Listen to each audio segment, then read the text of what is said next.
نحمدہ و نصلی علی رسول الکریم اما بعد اعوذ باللہ من الشیطان الرجیم بسم اللہ الرحمن الرحیم اسمع بہم وابصر یوم یأتوننا لیکن الظالمون اليوم فی ضلال مبین وانذرہم یوم الحسرۃ اذ قضی الامر وہم فی غفلۃ وہم لا یؤمنون اِنَّا نَحْنُ نَرِثُ الْأَرْضَ وَمَنْ عَلَيْهَا وَإِلَيْنَا يُرْجَعُونَ وَاذْكُرْ فِي الْكِتَابِ إِبْرَاهِيمَ إِنَّهُ كَانَ صِدِّيقًا نَبِيًّا إِذْ قَالَ لِأَبِيهِ يَا أَبَتِ لِمَ تَعْبُدُ مَا لَا يَسْمَعُ وَلَا يُبْصِرُ وَلَا يُغْنِي عَنْكَ شَيْئًا یا ابتی انی قد جاءنی من العلم ما لم یاتک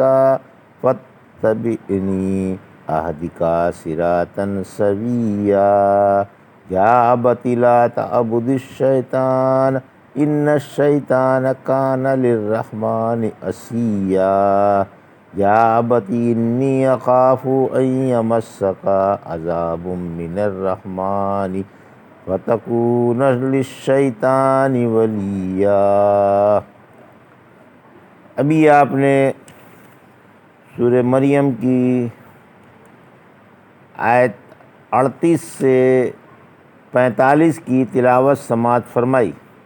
ان آیتوں کا ترجمہ اور تفسیر اس طرح ہے: اسمع بہم وابصر یوم یأتوننا لیکن الظالمون اليوم فی ضلال مبین، آیت 38۔ وانذرہم یوم الحسرۃ اذ قضی الامر وہم فی غفلۃ وہم لا یؤمنون، آیت 39۔ اِنَّا نَحْنُ نَرِثُ الْأَرْضَ وَمَنْ عَلَيْهَا وَإِلَيْنَا يُرْجَعُونَ، آیت 40۔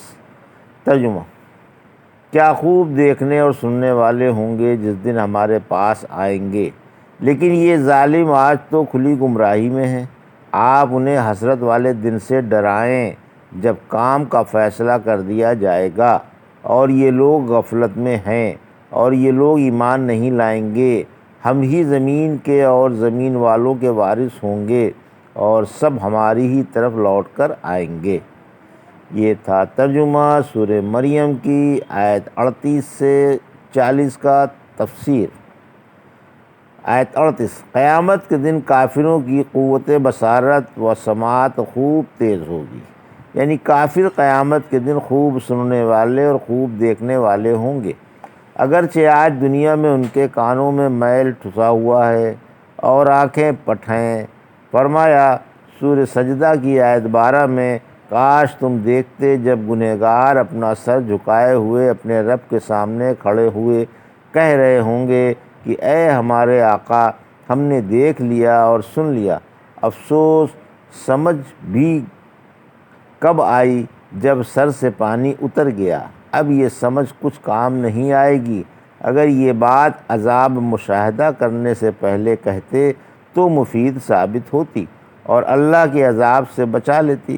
پھر فرمایا جس دن ہمارے پاس آئیں گے، یعنی قیامت کے دن، تو خوب دیکھیں گے اور سنیں گے، لیکن یہ ظالم آج دنیا میں کھلی گمراہی میں پھنسے ہوئے ہیں، نہ حق سنتے ہیں، نہ دیکھتے ہیں اور نہ سمجھتے ہیں۔ دنیا میں ان سے ہدایت کا مطالبہ ہے مگر اس سے منہ موڑ رہے ہیں، اور جب ہدایت کا مطالبہ نہ ہوگا، جب صحیح راہ پر آ جائیں گے مگر بے سود۔ آیت 39: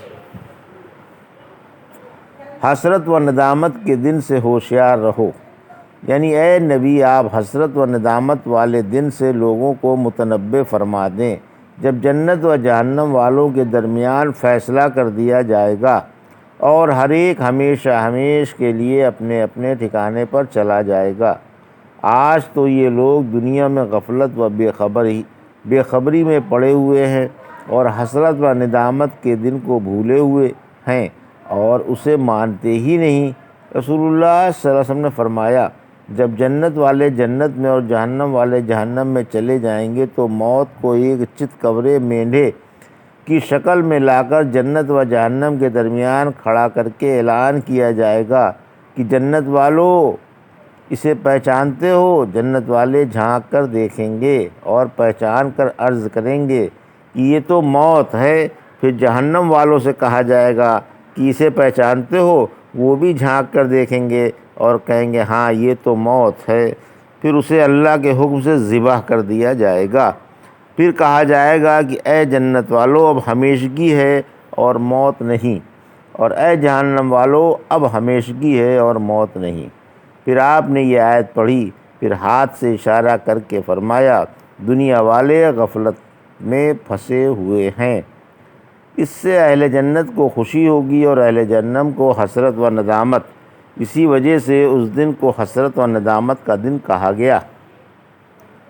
یوم الحشر یعنی قیامت کے دن کا نام ہے۔ یہ بہت بڑا دن ہوگا، اللہ نے اس سے اپنے بندوں کو ڈرایا ہے۔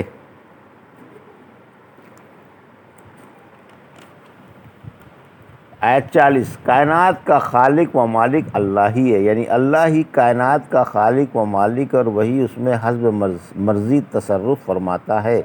دنیا کی ایک ایک چیز فنا ہو جائے گی اور اللہ کی ذات باقی رہے گی۔ کوئی شخص ملک و تصرف کا دعوے دار نہ ہوگا، بلکہ اللہ ہی اپنی تمام مخلوق کا وارث ہوگا۔ وہی باقی رہے گا، وہی لوگوں پر حاکم ہوگا اور کسی پر مچھر کے پر برابر بھی ظلم نہ فرمائے گا۔ وَاذْكُرْ فِي الْكِتَابِ إِبْرَاهِيمَ إِنَّهُ كَانَ صِدِّيقًا نَبِيًّا۔ آیت 41 اِذْ قَالَ لِأَبِيهِ يَا أَبَتِ لِمَ تَعْبُدُ مَا لَا يَسْمَعُ وَلَا يُبْصِرُ وَلَا يُغْنِي عَنْكَ شَيْئًا۔ آیت 42 یا ابت انی قد جاءنی من العلم ما لم یاتک فاتبعنی اہدک صراطا سویا۔ آیت 43 یا ابت لا تعبد الشیطان ان الشیطان کان للرحمن عصیا۔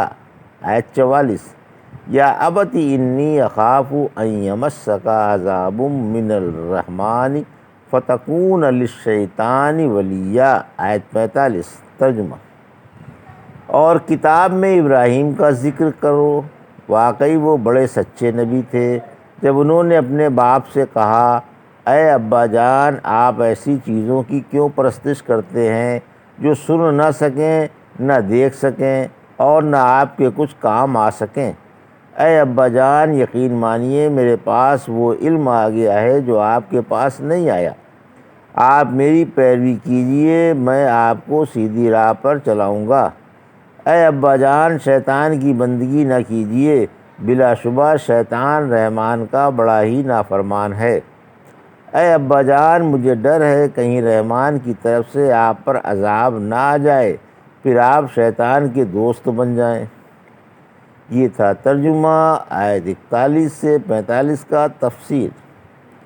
آیت 41 خلیل اللہ کا بیان۔ حق تعالیٰ اپنے محبوب نبی سے فرما رہا ہے کہ آپ اس کتاب سے ابراہیم کا قصہ اپنی قوم کے بت پرستوں کو سنائیں اور انہیں خلیل اللہ کے جن کی یہ اولاد ہیں اور ملت ابراہیمی کے دعوے دار بھی واقعات بتائیں۔ آپ بڑے سچے تھے اور اللہ کے نبی تھے۔ آپ نے کس عجیب انداز سے اپنے باپ کو بت پرستی سے منع کیا۔ آیت 42 نفع و ضرر پر غیر قادر کی عبادت بیکار ہے۔ فرمایا اے ابا جان ایسوں کی عبادت بیکار ہے جو نہ سن سکیں اور نہ دیکھ سکیں اور نہ آپ کو فائدہ پہنچا سکیں اور نہ نقصان۔ آیت 43 بیٹا باپ کو راہ راست دکھاتا ہے، یعنی اگرچہ میں آپ کا بیٹا ہوں اور آپ سے چھوٹا ہوں، مگر یقین مانیے مجھے اللہ تعالیٰ نے وہ باتیں بتا دی ہیں جن سے آپ قطعی بیگانہ ہیں۔ نہ آپ کے پاس کوئی خبر آئی ہے اور نہ آپ انہیں جانتے ہیں۔ آپ میری بات مانیں، میں آپ کو دین کے سیدھے راستے پر لے چلوں گا جو منزل مطلوب تک یقیناً پہنچ جائے گا اور اللہ کے عذابوں سے نجات دلائے گا۔ آیت 44 بت پرستی چھوڑ دیجیے، یعنی آپ بتوں کی عبادت نہ کریں اور شیطان کی بات نہ مانیں، کیونکہ شیطان ہی بت پرستی سے خوش ہوتا ہے اور وہی شرک پر آمادہ کرتا ہے۔ سورہ یاسین کی آیت 60 میں فرمایا اے اولاد آدم کیا میں نے تم سے یہ عہد نہ لے لیا تھا کہ شیطان کی عبادت نہ کرنا، دیکھو وہ تمہارا کھلا دشمن ہے۔ سورہ نساء کی آیت 117 میں فرمایا مشرک اللہ تعالیٰ کو چھوڑ کر عورتوں ہی کی پرستش کرتے ہیں اور سرکش شیطانوں ہی کو پکارتے ہیں۔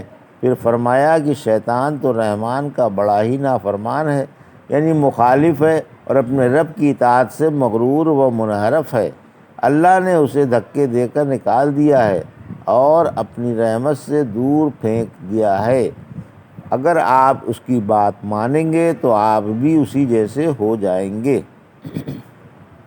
آیت 45 شرک و نافرمانی کی وجہ سے مجھے ڈر ہے کہ آپ پر کہیں اللہ تعالیٰ کا عذاب نہ آ جائے، پھر آپ کا کارساز، فریاد رس اور حمایتی شیطان کے سوا کوئی بھی نہ ہو، اور شیطان کے یا کسی اور کے اختیار میں کچھ بھی نہیں، بلکہ آپ کا اس کے نقش و قدم پر چلنا اللہ کے عذاب کو گھیر لانا ہے۔ سورہ نحل کی آیت 63 میں فرمایا اللہ کی قسم ہم نے آپ سے پہلی امتوں کے پاس رسول بھیجے، پھر شیطان نے ان کے عمل انہیں خوبصورت بنا کر دکھائے، آج وہی ان کا دوست ہے اور انہی کے لیے دکھ بھرا عذاب ہے۔ یہ تھا سورہ مریم کی آیت 38 سے 45 کا ترجمہ اور تفسیر جو بھی آپ نے سماعت فرمائی۔ بارک اللہ لی و لکم فی القرآن الحکیم و نفعنی ایاکم بآیات الذکر الحکیم۔